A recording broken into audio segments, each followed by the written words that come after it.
কল্পনা করুন এমন একটি গ্রাম যেখানে বর্ষার শেষে কুয়াশাচ্ছন্ন রাতে আকাশ থেকে বৃষ্টির মতো পাখি ঝরে পড়ে। কোনো শিকার নেই, কোনো বীজ নেই, তবুও শত শত পাখি প্রচণ্ড গতিতে হাজরে পড়ে এবং নিজেদের প্রাণ বিসর্জন দেয়। স্থানীয়রা একে অশুভ আত্মার অভিশাপ বলে জানেন এবং বিজ্ঞানীরা একে একটি নাম দিয়েছেন, মাস সুইসাইড বা গণ আত্মহত্যা। ভারতের আসামের ডিমা হাসাও জেলার একটি ছোট্ট গ্রাম জ্যোতিঙ্গা। কেন বছরের নির্দিষ্ট সময়ে এখানে পাখিরা দিশেহারা হয়ে যায় এবং কেনই বা তারা নিজেরা সুইসাইড করে? এটি একটি প্রকৃতির নিষ্ঠুর খেলা, নাকি এর পেছনে লুকিয়ে আছে কোনো অলৌকিক শক্তি, নাকি কোনো অশুভ আত্মা? তো আজ আমরা জ্যোতিঙ্গা গ্রামের এই হাড় হিম করা রহস্যের গভীরে যাব। জ্যোতিঙ্গা ভারতের উত্তর পূর্বাঞ্চলের একটি অত্যন্ত সুন্দর গ্রাম। পাহাড়ের কোলে অবস্থিত এই শান্ত জনপদটি 1905 সাল পর্যন্ত বিশ্বের কাছে অচেনা ছিল, কিন্তু 1905 সালে যখন স্থানীয় নাগা উপজাতিরা প্রথমবার এই অদ্ভুত ঘটনাগুলি লক্ষ্য করেন, তখন থেকেই জ্যোতিঙ্গা হয়ে যায় একটি রহস্যের কেন্দ্রবিন্দু। তারা দেখেছিলেন অন্ধকার রাতে মশালের আলোর দিকে ঝাঁকে ঝাঁকে পাখি ছুটে আসছে। ভয়ের চোটে তারা সেই গ্রাম ছেড়ে পালিয়ে যায়। এরপর 1930 সালে জয়ন্তিয়া উপজাতিরা এখানে বসতি করতে আরম্ভ করে এবং এই ঘটনাটি বিশ্বের নজরে আসে। জ্যোতিঙ্গার এই রহস্য কিন্তু বছরের প্রতিদিন ঘটে না। এর জন্য প্রয়োজন একটা বিশেষ সময়, একটা বিশেষ পরিবেশ। সময়টা হতে হবে সেপ্টেম্বর থেকে অক্টোবর মাসের মাঝামাঝি। রাত হবে ঘুটঘুটে অন্ধকার এবং আকাশ থাকতে হবে ঘন কুয়াশাচ্ছন্ন এবং ঢাকা।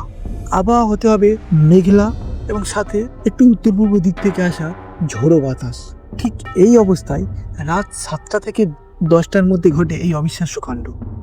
কিংফিশার, টিয়া, বক এবং বিভিন্ন প্রজাতির পরিযায়ী এবং স্থানীয় পাখি হঠাৎ করেই দিশেহারা হয়ে মানুষের জ্বালানো আলোর দিকে ছুটে আসে। তারা এতটাই বেপরোয়া হয়ে ওঠে যে দেয়ালে বা গাছের মধ্যে এবং বিভিন্ন পাথরে তাদের ধাক্কা লাগে এবং তাদের ঘাড় ভেঙে যায়।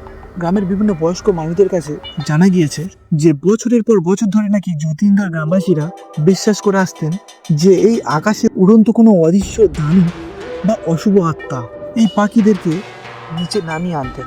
তারা ভাবতেন এই পাখিরা আসলে অভিশপ্ত এবং কোনো সময় গ্রামবাসীরা লাঠি দিয়ে ওই অর্ধমৃত পাখিদেরকেও আঘাত করে মেরে ফেলতেন।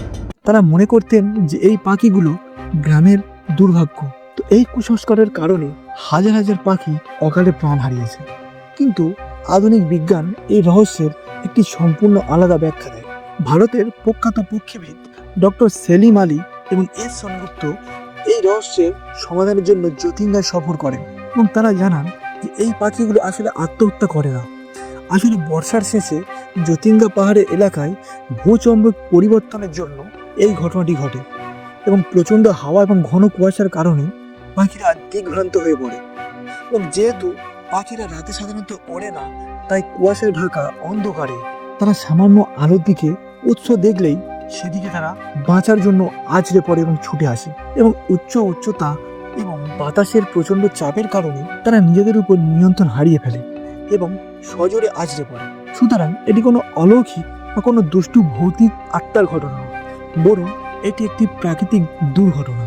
যদিও বিজ্ঞানীদের কাছে এর কিছু ব্যাখ্যা আছে, তবুও কিছু প্রশ্ন আজও অমীমাংসিত অবস্থায় রয়ে গেছে। যেমন, কেনই বা কেবল জ্যোতিঙ্গায় এই নির্দিষ্ট 1.5 কিলোমিটার এলাকার মধ্যে এই ঘটনাটি ঘটবে? কেনই বা পৃথিবীর অন্য কোনো পাহাড়ে বা গ্রামে এই ধরনের মাস সুইসাইড দেখা যায় না?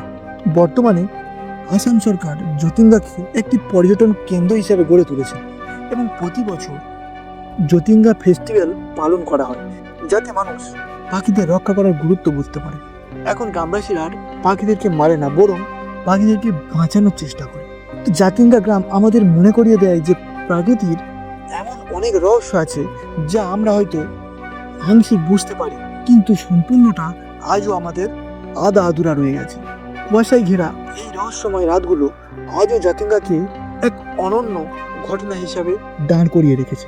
আপনার কি মনে হয়, এটি কি কেবল বাতাসের চাপে এবং কুয়াশার খেলা, নাকি এর পেছনে লুকিয়ে আছে কোনো প্রাকৃতিক বড় রহস্য, নাকি কোনো ভৌতিক আত্মার কাহিনী?